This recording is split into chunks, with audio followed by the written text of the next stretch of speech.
Okay, so before I get started with today's topic, I want to have a very simple question for you.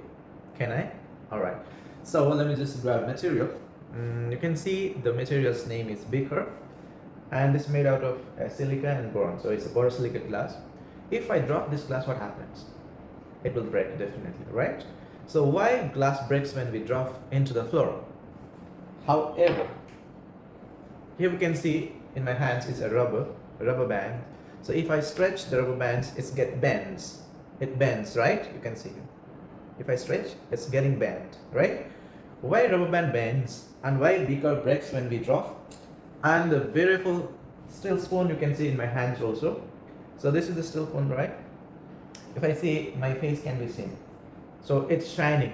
So it has a brightening characters, and if I drop, it doesn't break. What is the reason? Why spoon doesn't break and it's shiny?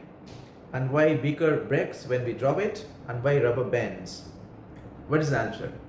So why do materials behave differently? However, all of them are made out of atoms only. Okay? When we talk about the salt breaks easily when we hammer, and glass shatter when we drop to the floor, and the rubber bends when we stretch it, and steel spoons and stay intact, it doesn't break. So the reason behind it's about the structure and the bonding. The reason why the salt easily breaks because of ionic bonds. Ionic bond is basically rigid structure breaks when layers sit.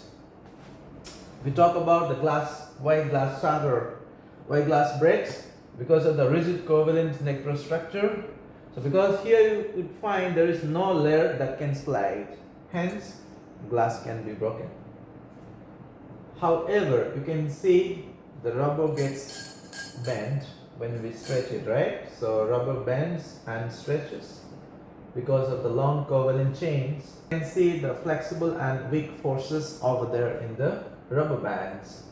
Last but not least, the metal spoon. It shines and stay intact, doesn't break because of the metallic bonds, and you could see it shines because of the free electrons that reflect the light, therefore it shines.